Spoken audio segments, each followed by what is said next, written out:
Meus amigos, que a paz de Jesus permaneça em nossos corações. Uma alegria abraçá-los mais uma vez, desejar uma feliz Semana Santa para todas, uma Páscoa abençoada, com muita alegria, em família, com seus mais queridos amigos, né? E com toda a humanidade.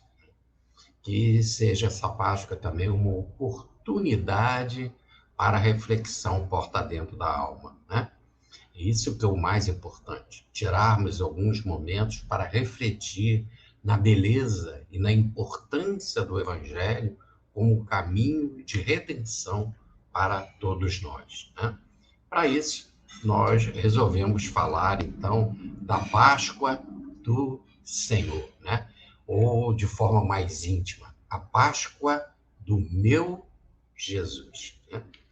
E aí vamos pensar bem devagar. No capítulo 26 de Mateus, no versículo 2, há uma passagem que Jesus, reunido com os apóstolos, diz assim, né? Ou melhor, o evangelista escreve, né? Terminado os ensinos, Jesus diz, daqui a 2 dias o Filho do Homem será crucificado. Haverá a festa da Páscoa. Quando se fala assim, terminados os ensinos, é aqueles 3 anos de pregação. Agora vai começar a parte prática, né? E a parte prática vai começar ali com aquele período que antecede a crucificação de Jesus, a própria crucificação em si e a ressurreição, que é o ponto alto do Evangelho, que é a Páscoa, né? É por causa da ressurreição que nós temos a fixação do Evangelho entre nós, né?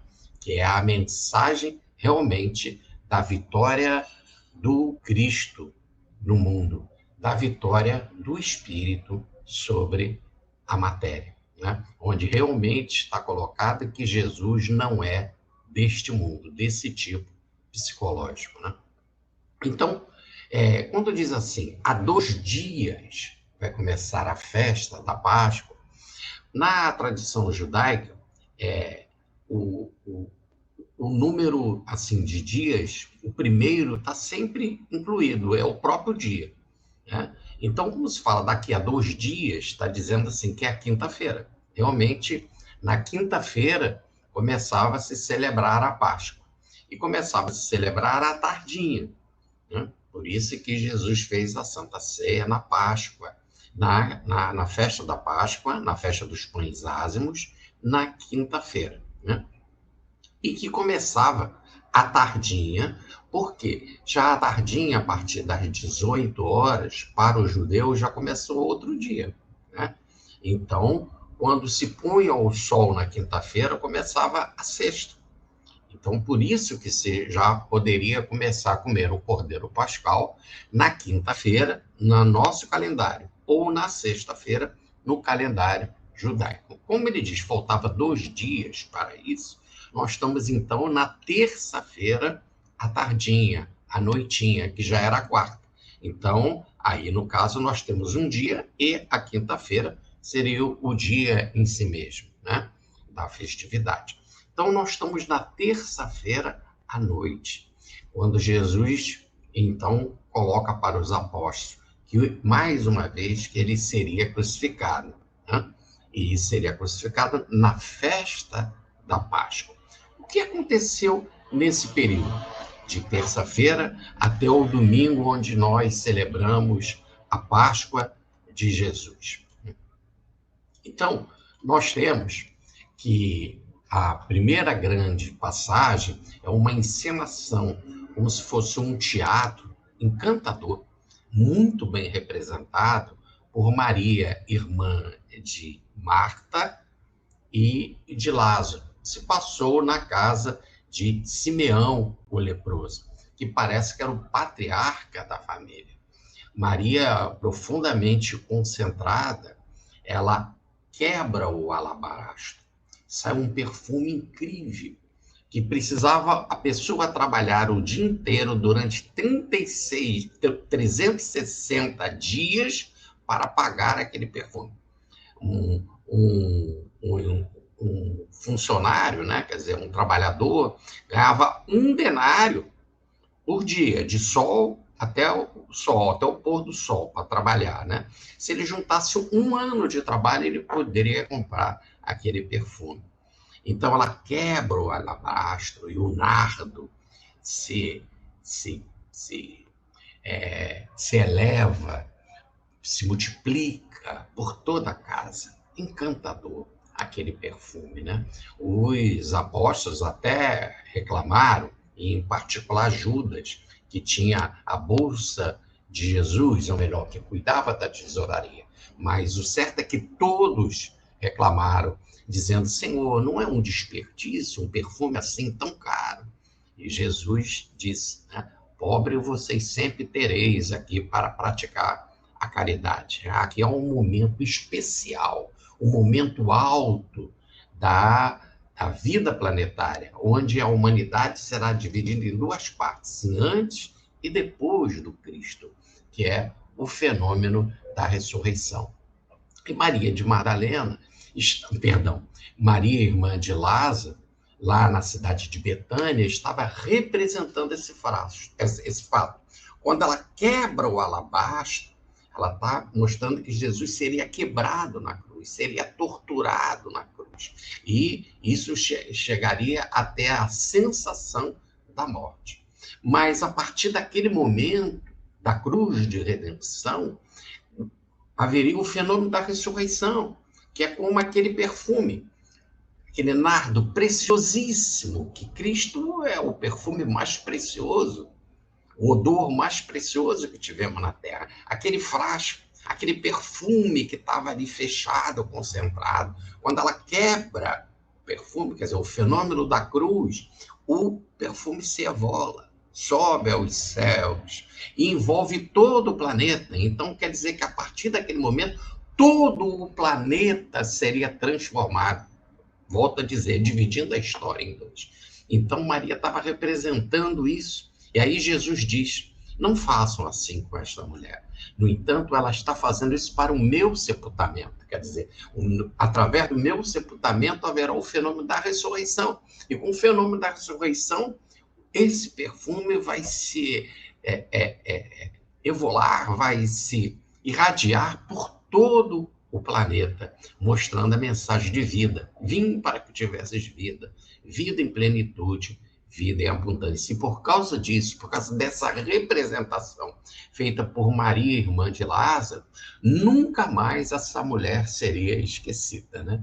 Que artista incrível, que artista divina, que representação maravilhosa do fenômeno da cruz, do quebrar o alabastro, e do fenômeno do perfume ir para os céus, se irradiar, lembrando a ressurreição de Jesus, né? Então, essa é a arte divina, muito bem representada. Por isso, esta mulher nunca mais será esquecida. E é um momento raro da presença do Cristo entre nós. Por isso que deveria ser comemorado. Bom, logo neste momento, os apóstolos perguntam a Jesus, Senhor, onde queres comemorar a Páscoa? Aí é uma passagem no Evangelho de João que diz que eles encontrariam um homem carregando um vaso de água, né? E que perguntariam a ele onde está o local, o cenáculo em que deveremos preparar a Páscoa do nosso Senhor. E aí foi feita, diz a tradição, que foi tudo muito bem preparado na casa de José de Arimateia, que era do Sinédrio, que era discípulo de Jesus às escondidas, mas era discípulo do mestre, né? Um homem muito endinheirado e ligado a Pilatos, ou melhor, respeitado na sua grandeza por Pilatos. E aí o cenáculo foi preparado para a chamada Santa Ceia, ou para a celebração da Páscoa de Jesus. Tudo diz que começou a ser preparado por Pedro e João Evangelista, como está, mais uma vez, no Evangelho de João. Depois, os apóstolos chegam para celebrar a Páscoa. Aí, no caso, não tinha bem esta mesa, né? Era tudo no chão, em tapete, em forma de U, né? E aí, no centro, pela abertura do U, entravam os servos servindo ali os mantimentos, né? Que, no caso, era o cordeiro, as ervas amargas e os pães ázimos, ou melhor, os pães sem fermentos, porque ele está recordando lá aquela passagem em que os judeus, século antes, saíram do Egito, da escravidão do Egito, e aí não tinham tempo para fermentar o pão, por isso que comeram o pão sem fermento, né? Então, ali na ceia em que eles estavam comemorando a libertação de Israel, é, é, os apóstolos já estavam reunidos quando chega Jesus. E o que eles estavam discutindo? Ora, como Jesus disse, né, há 2 dias haverá Páscoa e o Filho do Homem será crucificado, eles viram então e pensavam que ele ia mostrar aí toda a sua glória, né? Que ele iria implantar o seu reino na terra, como eles interpretavam, o reino crístico, que é o reino da libertação. E que Jesus, como guerreiro, iria libertar Israel. Não foi bem assim, porque dias antes, no domingo, né, nós estamos agora na quinta-feira, no domingo, ele já tinha entrado em Jerusalém num jumentinho, né, filho de jumento, e de forma bem simples, que é o chamado Domingo de Ramos, né? Surpreendendo a todos, porque ele não veio em vestimenta nem em postura de guerreiro, né? Muito pelo contrário. E aí, nesse caso, ele chega e a expectativa dos apóstolos é que, a partir daquele momento, ele seria, então, levado às autoridades e ia mostrar o seu reino, o seu poder. E aí, o que eles estavam discutindo antes da ceia? Quem era o maior deles? Todos discutiam, né? Eu sou maior, porque eu sou melhor, porque eu que devo assumir, quem vai ser o primeiro-ministro, quem vai ser o ministro de honra, quem vai sentar à direita dele, quem vai sentar à esquerda, e aí ficou aquela discussão, coisa dos homens, né? E Jesus chega e disse por que eles estavam agindo assim, né? Que o servo deveria respeitar o seu senhor, porque o próprio Senhor veio como servo e colocando um avental, arrumou uma bacia de água e lavou os pés de todos os apóstolos. Era bem natural esse lava-pés. Toda vez que se tinha um banquete, se esperava que se lavasse os pés antes. Por quê? Porque naquela época as ruas não eram asfaltadas, né? E as pessoas vinham andando pelos ambientes de terra, de poeira, e como ficavam deitados no chão, encostados em almofada, pegando os alimentos no tapete ali em forma de U, né? Um pé encostava no outro e dava uma sensação muito, muito desagradável. Então, se esperava que antes as pessoas lavassem os pés, né? E quase sempre era aquele que convidava que fazia isso, né? Vide aquele caso do fariseu lá no capítulo 7 de Lucas, na cidade de Naim, na Galiléia, em que aquele que convidou Jesus, aquele fariseu, não lavou os seus pés, não deu água para lavar o seu rosto, e óleo para untar os seus cabelos, e o beijo de recepção. É isso que Jesus fez, né? Ali, como eles estavam brigando, quem era, se nós somos os maiores e tal. Aí Jesus bota o avental e lava os pés de todos os apóstolos, dizendo que veio para servir, não para ser servido. Até a séria passagem que Pedro diz: de jeito nenhum, Senhor, tu não lavarás os meus pés. Aí Jesus disse: se eu não lavar os seus pés, você não faz parte comigo.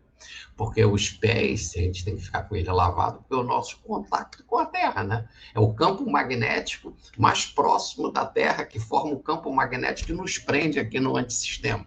Então, lavar os pés é uma recordação, uma lembrança, é um símbolo de que devemos viver no mundo sem ser do mundo, né? E aí, então, se você não começa a querer se elevar, a subir, você realmente não pode ficar comigo. Essa mensagem que, para esse momento, interpretamos para o caso da palavra de Pedro. Aí Pedro chega ao exagero, como sempre, né? Então, Senhor, me lava por todo, né? Por inteiro, já que eu quero ficar contigo. Jesus, não há necessidade, né? Não, o que vale é a mente limpa, né? Aqui é um símbolo para os pés, no sentido da prisão ao campo magnético do antissistema ou da Terra. Logo depois começa a Santa Ceia. A Santa Ceia, que aqui nós temos nessa pintura incrível de Leonardo da Vinci, que mais uma vez precisa ser corrigida com relação à mesa, né? Porque eram em tapetes com almofadas e eles ficavam ali deitados, reclinavam a mesa. Então, essa é a ideia de ficar inclinados, pegando os alimentos para comer. Mas, realmente, a genialidade de Leonardo da Vinci, né? Representando para o seu período de vida aqui entre nós, que é a Renascença, fez ele realmente algo incrível e que realmente eleva. E nessa ceia, o que nós temos de mais importante é que Jesus come com os apóstolos. Ele começa assim: como eu queria comer essa ceia com vocês, essa Páscoa. Então, a vontade de comer junto, de estar junto com todos, porque quando você come o mesmo alimento, o que o outro come, você come. Então, há uma identidade de alma. Isso que é o mais bonito. Então, quando se come em família, ou se come em grupo, o que você come, eu como. Então, nós compartilhamos o mesmo alimento. Somos um naquilo que nos alimentamos, né? E ele, então, divide o pão, parte o pão, representando ele mesmo. Eu sou o pão que desceu dos céus. Parte o vinho, né? Divide o vinho que ele tomava para mostrar também uma identidade de espírito entre todos eles, porque o vinho é a imagem do espírito.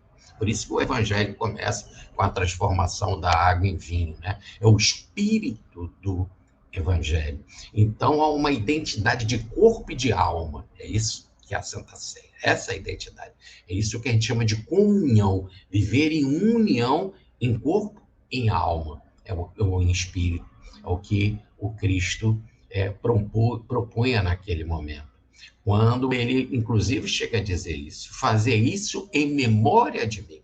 Quando fazer isso em memória de mim, nada mais, nada menos toda vez que a gente for comer, e aí começou a haver as comunhões na igreja primitiva, né, que depois se transforma na hóstia, na igreja católica, ou no pão e vinho, né, de algumas correntes evangélicas, é essa comunhão da identidade de sempre estar celebrando o Cristo, compartilhando os alimentos.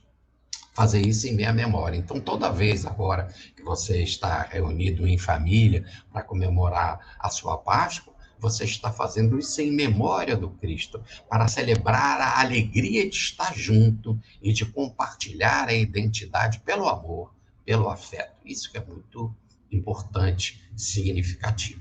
Aí, a passagem em que Judas sai para fazer logo o que ele deveria fazer, né? Que era negociar a entrega do mestre, né? Mas isso vamos aprofundar mais à frente. E terminada então aquela ceia, Jesus ora por ele, porque ele iria passar, pede a Deus, ora pelos apóstolos que iriam divulgar a mensagem dele, e ora por todos nós, pelo mundo, que receberíamos a sua mensagem. Isso é muito bonito.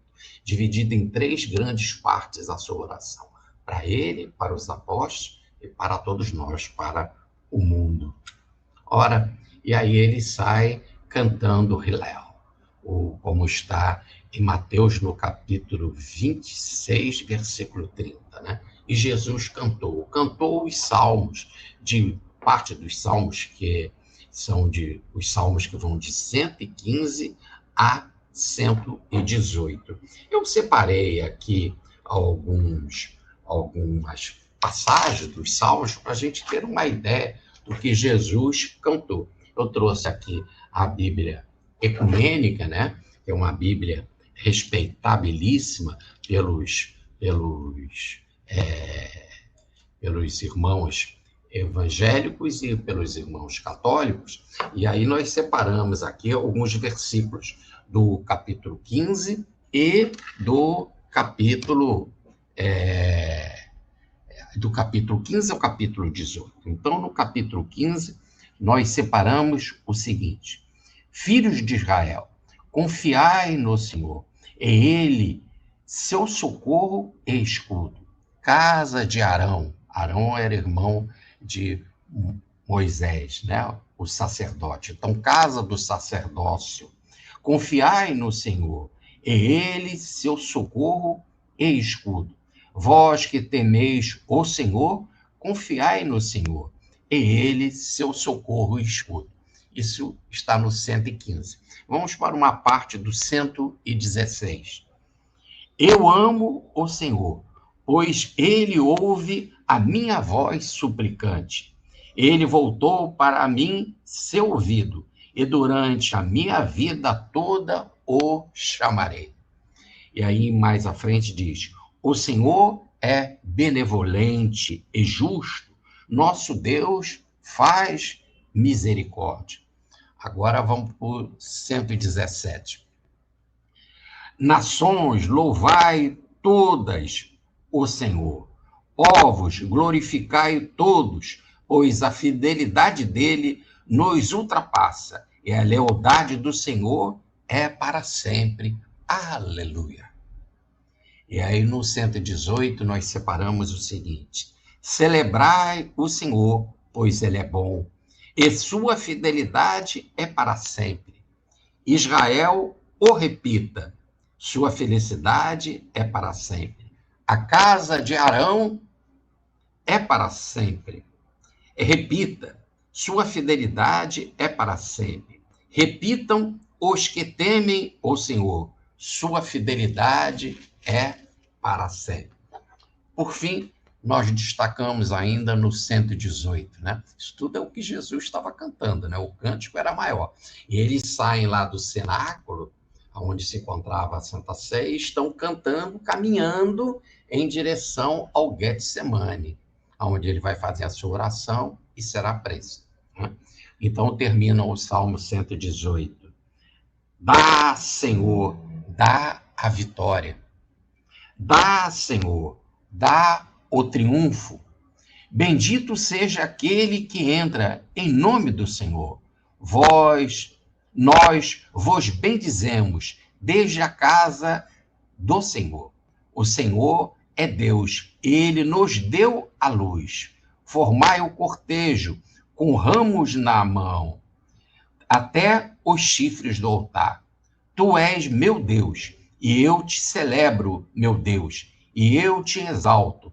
Celebrai o Senhor, pois ele é bom, e sua fidelidade é para sempre. Nossa, que cântico, né?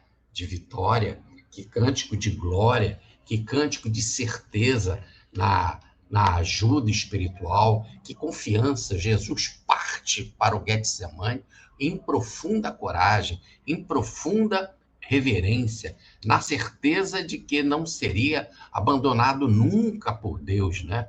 E que Deus era bom e fiel e não poderia deixá-lo nunca, nunca, absolutamente, nunca. Né? Deus está conosco como ele nos prometeu também. Eu estarei convosco até o fim dos tempos. Não vos deixarei órfãos nunca, né? Então ele parte dizendo assim: dá a vitória, Senhor. E a vitória é a Páscoa, é a ressurreição, né? Dá a vitória, né? Porque tu é fiel e tu não me deixas, né? Bendito, bendito, Senhor. E aí ele chega no Getsemane, onde tem árvores muito antigas, e lá ele fica mais afastado, à distância de um arremesso de pedra, dos três principais apóstolos, Pedro, João e Tiago. Os outros apóstolos também se encontravam ali repousando à noite, depois da comemoração da Páscoa, depois de comer o cordeiro. Ele se afasta à distância de um arremesso de pedra, o que está em torno entre 30 a 40 metros, né? Um espaço muito de vibração incrível ao Getsemane, com árvores muito antigas, que até alguns dizem que aquelas árvores são ali mesmo, da época de Jesus. Nós não podemos dizer isso biologicamente, mas que as árvores são antigas, são. E que tem uma vibração incrível, sim. Ali foi feita uma igreja a todas as nações. Inclusive, tem uma parte maravilhosa, e a igreja é construída nesta pedra onde Jesus orou e chorou, né? Nesta pedra que é uma vibração incrível, onde que é o altar, e ali tem uma parte da igreja que é construída pelo Brasil, né? Com recursos que Dom Pedro II enviou, e é uma vibração muito bonita, né? Nós estávamos ali. Aliás, eu estava até espontaneamente, logo ali debaixo daquela parte que é doação ou construção brasileira, né? Com os recursos do Brasil, eu estava ali orando.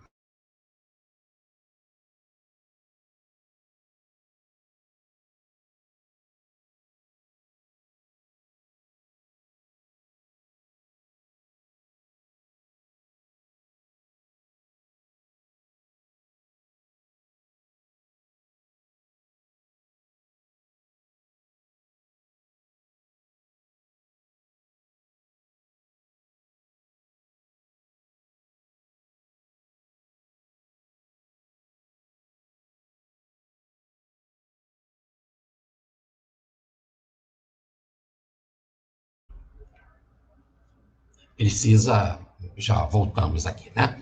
O Getsemane é realmente de uma vibração incrível e a gente precisa estar ali para realmente vibrar naquela, aquele ambiente, né? Inigualável, realmente inigualável. Eu só tenho um local que eu já fui na minha vida que eu tenho assim algo assim aproximado ao Getsemane, que é a casa de Maria em Éfeso, na Turquia. Mas continuemos. Ali Jesus orou e um anjo apareceu. Segundo a tradição, é o próprio Gabriel que aparece para conversar com Jesus e trazer para ele, e como se já era esperado no programa divino, né, que tudo seria feito segundo a vontade de Deus. E ele fala aquela passagem incrível, que não seja feita a minha vontade, mas a vontade do Pai. Se é necessário que eu tome esse cálice, se isso é importante para a historicidade, que eu tome esse cálice, então tomarei o cálice. Essa é a vontade do Senhor. E logo imediatamente chega Judas e os soldados do Sinédrio, com varas, pau, tochas de fogo, era noite, né? E eles chegam para levar Jesus preso. Mas é muito interessante que quando eles chegam, Jesus dá um passo à frente. Jesus vai ao encontro deles e pergunta: quem vocês estão buscando? Aí eles falam: Jesus de Nazaré.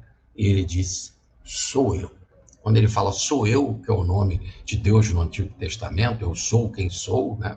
Como é revelado a Moisés, e o próprio Jesus disse: não acreditar de que eu sou, morrereis em vossos pecados ou em vossos erros, né? Eles ficaram em grande confusão e caíram por terra. E Jesus volta a dizer: a quem vocês estão buscando? Eles falaram: a Jesus de Nazaré. Aí diz o texto: aí ele se deixou levar preso. Não foram eles que prenderam Jesus, ele se deixou levar preso, para que seja cumprido tudo segundo a vontade divina, que não seja feita a minha vontade, mas a tua vontade. Então ele se deixou levar preso e disse imediatamente: se é a mim que vocês estão buscando, deixa os apóstolos, porque os apóstolos tinham de ficar aqui entre nós para levar a mensagem à frente. Pedro fica indignado, e é aí que ele corta a orelha direita, ou a orelhinha, a ponta da orelha direita do soldado mau, né? Jesus diz: Pedro, embainha a tua espada ou o teu facão. Apóstolo, ou melhor, pescador não usava espada. Aliás, era até proibido se andar armado, né? Então, eles usavam facão. Então, embainha o teu facão, que é a mesma palavra, né? Aí, como ele era, depois vão colocar ele como primeiro papa, né? Então, como o chefe da Igreja do Cristo, aí eles não acharam por bem falar a palavra facão, e sim espada. Oh, verdadeiramente, isso é muito triste, né? Era a profissão dele de pescador, e aí ele estava com facão. E aí diz Jesus: embainha o teu facão, porque quem pelo ferro fere, pelo ferro será ferido. E aí ele se deixa levar preso e vai preso, né? Quando ele vai preso, inicialmente ele vai para a casa de Anás. Anás foi o sumo sacerdote até o ano 15, depois do nascimento de Jesus. Ele era o chefe dos sumos sacerdotes, né? Ele era o mais velho. E normalmente era entre os seus familiares que vinham os sumos sacerdotes. Era o caso de Caifás, que casou com a filha de Anás. E casando com a filha de Anás, passou a ser genro de Anás. Então, Anás era sogro de Caifás. E Jesus primeiro vai para a casa de Anás, que era o chefão, né? Depois ele é levado para a casa de Caifás. Hoje as escavações foram feitas e encontrou-se a casa de Caifás, inclusive escrito na pedra, e o local onde Jesus ficou preso. E é isso mesmo. Por enquanto que a pessoa não era entregue a Roma, poderia ficar preso no subterrâneo da casa do sumo sacerdote. E foi isso que aconteceu com Jesus, né? Jesus, então, passa pelo julgamento, né? Logo que o dia começa a nascer, aí passa por toda aquela rasgam a veste, dão um soco nele, aquelas coisas todas do julgamento, inventaram uma opção de coisa, dizendo que ele queria destruir o templo, e etc, etc. Né? E aí ele é condenado e sai dali para ser entregue a Pilatos.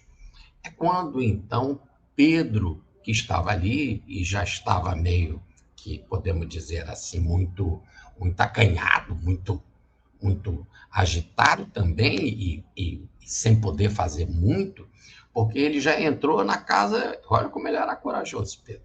Nós temos que ver por outros olhos.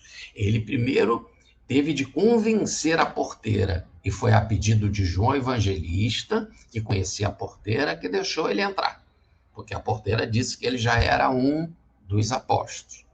E se ele diz que era, terminava tudo para ele, ele também seria preso e condenado. E aí eu pergunto, o que aconteceria se todos os apóstolos se entregassem? Bom, não ficariam os apóstolos, o evangelho não seria divulgado. Por isso que Jesus disse, quando chegar essa hora, me negue, Pedro. Não está mandando Pedro ser mentiroso, mas era necessário que ele ficasse aqui, porque o trabalho dele era de permanecer aqui, se convertendo para fortalecer os apóstolos, os outros irmãos, e divulgar seu evangelho. Tanto que a igreja começa com Pedro. O primeiro discurso no Ato dos Apóstolos é feito por Pedro. Quem coordenou a formação da Casa do Caminho foi Pedro. Pedro funda a igreja em Jope, a igreja em Antioquia, ele que autoriza que Barnabé vai buscar Paulo de Tarso para que Paulo seja engajado no trabalho em Antioquia, e de Antioquia receba a bênção para partir mundo afora, através de Chipre, passando por tudo que hoje nós temos a Turquia e chegando à Europa, por iniciativa de Pedro. Então, era necessário que Pedro permanecesse. Então, já estava havendo ali algo de grande temor em ele passar pela porteira. Depois, ele foi pego na fala dele. Você é um deles, porque nós estamos te reconhecendo pelo sotaque. Olha, o sotaque do Galileu é diferente do sotaque do homem da cidade de Jerusalém, né? O Galileu se entregava pelo sotaque. Como nós temos o sotaque diferente aqui do gaúcho, sotaque do nordestino, sotaque do carioca, cheio de S's, né? Então, ele foi reconhecido pelo sotaque. Você também é Galileu. E ele teve de se defender com relação a isso. Depois ele estava na fogueira, apareceu um parente de Malco. Eu sou um parente de Malco, foi você que cortou a orelha dele. Ele teve de dizer, não, não sou eu. Até que Jesus é levado, então, para a casa, para o palácio Antônia, né, para a Torre Antônia, onde ele seria julgado por Pilatos. Quando Jesus é levado, Pedro já sabia. Olha, pela experiência de todo dia, tanto que na cruz outros estavam ali sendo crucificados junto com Jesus, era a tradição diária as crucificações. E ele já sabia que, chegando em Pilatos, não tinha volta e que ele não podia fazer mais nada. O amor dele por Cristo era tanto, ele deixou tudo. Ele deixou a profissão dele, ele deixou o barco, ele entregou a casa dele para Jesus, deixou esposa e família, deixou tudo para seguir Jesus. E depois deu até a sua vida, pedindo para ser crucificado de cabeça para baixo, né? Então, ele não podia fazer mais nada. E aí ele chorou quando o galo cantou. O galo cantou não é necessariamente o galo cantando. É o horário da madrugada, né? Em que já estava sendo anunciado a alvorada. Então, naquele horário que ele estava sendo levado para ser julgado por Pilatos, Pedro, vendo que não podia fazer mais nada, chorou. Chorou muito, mostrando todo o seu amor por Jesus, né? Todo o imenso amor, o que ele vai dizer depois, quando Jesus aparece ressuscitado para ele, lá na Galiléia, e diz: Pedro, tu me amas? Ele: Senhor, eu te amo. Pedro, tu me amas? Senhor, eu te amo. Pedro, tu me amas? Aí ele vai falar algo inesquecível. Ora, Senhor, tu sabe todas as coisas. Tu sabe que eu te amo. Olha, pergunta ao teu coração, que você sabe que eu te amo. Então aqui é o choro de Pedro, né? Não, Pedro nunca renegou Jesus. Ele negou para continuar aqui entre nós pregando o evangelho, né? Nada de ser afoito, quando a mensagem do evangelho é o caminho e é o nosso dever fazer tudo, tudo ao nosso alcance para levar o evangelho a nós mesmos e aos outros. E aí ele é levado a Pilatos, né? Pilatos tinha acabado de receber o sonho de Cláudia Prócora, a sua esposa, dizendo: não se meta na vida desse justo. Ele tinha relatórios também, né, por ser o prefeito de Roma, lá na localidade, em Israel, e aí, nesse caso, ele já tinha feito investigações sobre a vida de Jesus e sabia, através de autoridades, que hoje nós chamaríamos da sua polícia secreta. Quem quiser ler sobre isso, tá o livro maravilhoso, o Herculano, do Conde Rochert, né, que Emmanuel tanto recomenda este livro, publicado pela FEB e traduzido pelo saudoso e querido Manuel Quintão. Mas Pilatos, com essas informações todas, queria libertar Jesus. E o povo realmente começa a gritar: crucificam, crucificam. Se você libertar ele, diziam também as autoridades, você não é amigo de César. E esse homem covarde fraquejou. Ele não entendia a verdade, perguntou o que é a verdade diante dele, e ele mesmo não entendia. E ele tinha a verdade dos relatórios, mas não ouviu, né? E aí, no caso, ele vai cair. Roma, mais tarde, vai tirá-lo em 36 do poder, e vai exilá-lo nas Galhas, onde ele vai cometer suicídio. E um ano antes, em 35, né, 2 anos depois da crucificação de Jesus, o próprio Caifás, segundo o historiador Flávio Josefo, vai também cometer suicídio. E ele tentando defender Jesus, mas a multidão reagindo, dizendo: crucifico, aquela mesma multidão que no domingo gritou: Hosanas ao filho de Davi, glórias ao filho de Davi, agora na sexta-feira diz: crucifico. Por isso que diz Pietro Baldi: o aplauso das massas é inversamente proporcional ao valor. A multidão quer buscar os seus interesses momentâneos, né? Assim é o homem, sempre foi o homem. Ora, aí nesse caso, ele então fala: esse homo, eis o homem, esse Jesus. Vocês preferem ele ou Barrabás, que era ladrão e homicida? Por isso que o mundo está tão violento. Vocês querem saber? A multidão diz: queremos Barrabás, que era ladrão e homicida. Preferimos ficar com ladrão ou homicida do que esse que falava de amor, de libertação, de Deus. E ele parte, então, para a crucificação, depois de toda a tortura, de ser chicoteado, de colocar em coroa de espinho. Nesse meio do caminho, ele encontra a mãe dele, né? Que coisa. Que momento da história. Que mulher. Se Cristo estava crucificado no madeiro, Maria estava crucificada no coração. É como dizemos sempre. Pergunte às mães, quem sofria mais? Maria ou Jesus? Se não podemos realmente responder, e o amor das mães são incomparáveis, a dor de Maria era grande, mas diz o texto que ela estava em pé diante da cruz. Isso é o mais extraordinário. Olha só, ela estava em pé ao lado da cruz. Com certeza com os olhos marejados d'água, mas em pé. E aí é interessante que se ela estava em pé, mostrando uma dignidade incrível, incomparável, ele então compartilha a sua mãe. Muitas vezes a gente costuma dizer que ele deu a sua mãe. Não, é que nem lá nas redes sociais, né? Se compartilha. Diz Confúcio, quem tem duas laranjas, né? E dá uma para o outro, quem tem uma ideia, perdão, quem tem uma laranja e dá para o outro fica com a laranja, ele fica sem nada. Quando você tem uma ideia, você doa a ideia para o outro fica com a ideia e você também. Já dizia Confúcio, né? O grande educador na China. É a mesma coisa quando se tem um amor. Quando se tem um amor e você compartilha o amor, o outro recebe o amor, mas você fica com o amor.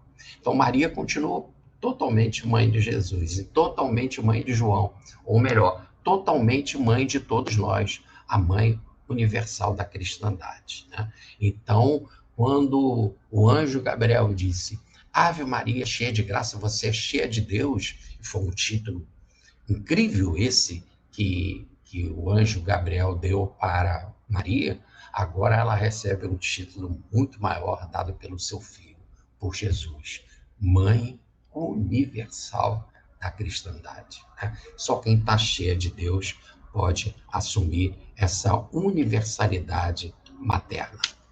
Muito bem. Aí, dando prosseguimento aqui no nosso encontro da Páscoa do meu Jesus, né? Nós vemos que ele é crucificado entre dois ladrões, o ladrão da esquerda, que é o Gesta, e o ladrão da direita, que a tradição também coloca como Dimas, né? Então foram 3 gritos esses na cruz. O grito do ladrão da esquerda, o Gesta, foi o grito da revolta. Desça da cruz e nos salva também, se você é filho de Deus. O grito de Dimas foi do arrependimento. Lembra-te de mim quando estiveres no teu reino. E Jesus diz: em verdade te digo hoje estarás comigo no paraíso. Que é lógico que não há o problema do tempo, né? A teoria da relatividade já fala isso, mas uma outra explicação também, bem plausível, é a da vírgula. Em verdade, te digo hoje, estarás comigo no paraíso, através do processo da evolução. E tudo começa com arrependimento, com essa transformação mental, com essa metanoia, essa mudança de atitude mental, em que você já quer ficar comigo. Lembrar que o Cristo lembre de você, a solicitar isso a Cristo é muito importante. E o Cristo da cruz dá um outro grito: Pai, perdoa, porque eles não sabem o que fazem. Então diz Pietro Baldi que em Gesta nós temos o grito da revolta, em Dimas o grito do arrependimento, é em Cristo o grito do amor. 3 situações iguais, a cruz igual para os 3, mas o comportamento que é diferente: a revolta, arrependimento e amor. Pai, perdoa porque eles não sabem o que fazem. E aí, entregando o Espírito ao Pai, assim termina o Evangelho, entregando o Espírito ao Pai, se deixando todo envolvido pelo Pai, do qual ele era um, eu e o Pai somos um, ele então pendeu a cabeça. E aí vem a beleza do domingo, né? Porque Jesus foi colocado no túmulo de José de Arimateia, um túmulo virgem cavado nas pedras, né? No jardim de Arimateia, de José de Arimateia, e Madalena sabia. As amigas de Madalena, as outras mulheres chorosas de Jerusalém, sabiam também. E ela então fica na expectativa do sábado, porque queria ungir o corpo de Jesus, do seu libertador, né? E elas prepararam, então, Madalena e as suas companheiras prepararam os nardos, os aloés e outras essências para ungir o corpo de Jesus. E fico na expectativa do sábado. Diz o texto que no domingo, bem cedo, antes do sol nascer, olha, o texto do Evangelho é uma coisa maravilhosa. No domingo, essa é a Páscoa. No domingo, bem cedo, antes do sol nascer, ela foi ao encontro da vida. E chegou lá, ela vê o túmulo vazio e o Cristo aparece para ela. A primeira pessoa que Cristo aparece foi para Madalena e dá uma missão a ela. Vai e diga aos meus irmãos que eu estarei com eles para mostrar a ressurreição. E ela sai para anunciar uma coisa que só ela sabia, que Cristo vive. E que túmulo nenhum é suficientemente grande e forte para prender o espírito que é imortal. E que liberto sempre canta e vibra. Só ela sabia disso. Ela passa a ser a apóstola dos apóstolos. Madalena, então, fica tão feliz daquele momento mais extraordinário da história que quer tocar Jesus. E a gente costuma dizer que quando Cristo falou, não me toques, mulher, porque eu ainda não fui para o meu Pai, ele ainda chega a dizer, o meu Pai e vosso Pai, o meu Deus e vosso Deus, se colocando em irmandade conosco, em total irmandade, o meu Pai e vosso Pai, o meu Deus e vosso Deus, não me toques quando eu não fui para ele. Aí muita gente diz, porque ele não estava com o corpo materializado totalmente, ela ia tocar numa fumacinha. Não, não é isso, porque com toda a técnica crística, né, de governador planetário, ele materializaria também o seu corpo à vontade, a hora que quisesse. É porque não havia tempo a perder pela urgência da mensagem. A mensagem que ela conhecia, Madalena, é que ninguém conhecia. Cristo vive. Cristo vive. E ela saiu rapidamente para anunciar essa verdade. Ressurrect, ressurrect, ressurrect. Aleluia, aleluia, aleluia. Cristo ressuscitou, Cristo ressuscitou, Cristo ressuscitou. Aleluia, aleluia, aleluia. E ela chega lá e fala para os apóstolos, Cristo ressuscitou, abram, sou eu, Madalena. Diz que Pedro foi o primeiro a partir, mas João, o mais jovem, passou à frente dele, né? Então os dois foram lá para ver se, lá no túmulo, né, o fenômeno da ressurreição, e viram ali todo o manto dobrado, né? Todo o sudário dobrado. E ela fica ali com os apóstolos, e uma voz ecoa do fundo da sala, mas ele ressuscitou e apareceu para você, logo para você, essa colocação do desprezo à mulher, né? Que sempre teve na tradição judaica e na tradição da humanidade, né? O desprezo à mulher, ainda mais a mulher do naipe, da vida, de Maria, né? Que veio de Magdala. Ora, isso realmente é como se fosse uma chuva de soda cáustica que caiu no ambiente, né? Triste diante da vida, da ressurreição, mas ele ressuscitou, por que não apareceu para sua mãe, já que os anjos conversavam com ela? Por que não apareceu para Pedro, que era o diretor da sua igreja evangélica?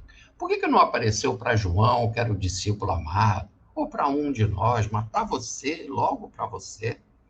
Mas naquele momento, uma voz fala, né? Vem, minha filha. É Maria de Nazaré, né? Vem, minha filha. Uma coisa me diz lá no fundo do meu coração que o meu filho vive, que só pode haver vida. Vida em plenitude, vida em abundância. Vem, coloca a sua cabeça no meu peito e fala, minha filha, sobre o seu encontro com o meu filho.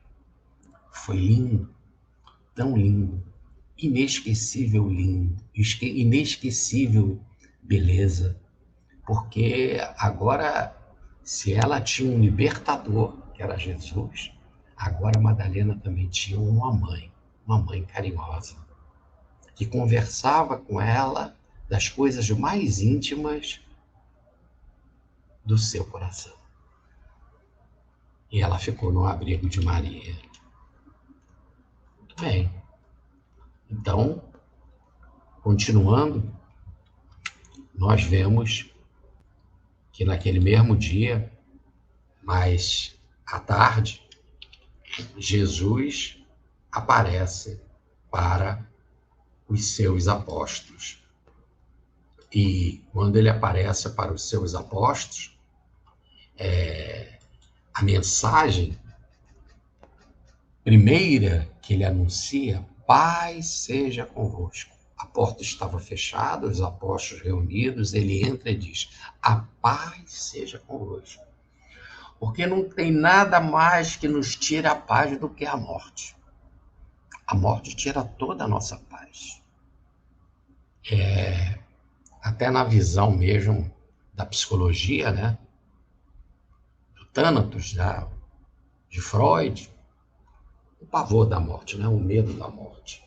E com a vida, com a presença inesquecível da vida, de que só há vida, da ressurreição, diante do fenômeno mediúnico da solvência da alma, é que a gente passa a ter paz, a certeza de que a vida é eterna, né?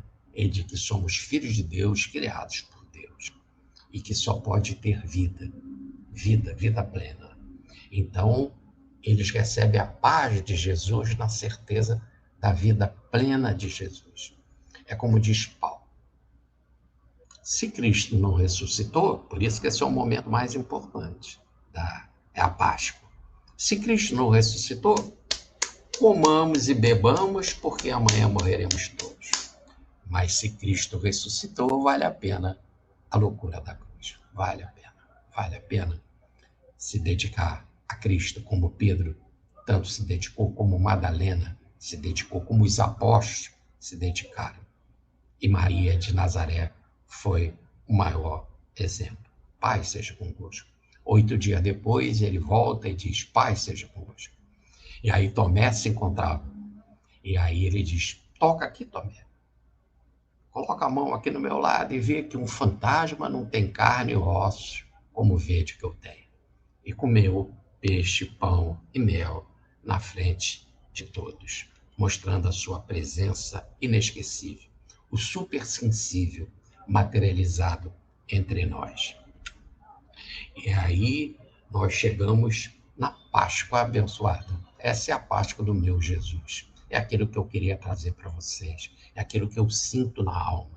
É isso que eu comemoro e que eu fico refletindo na Páscoa do meu Jesus. Que espero que também seja a Páscoa do seu Jesus.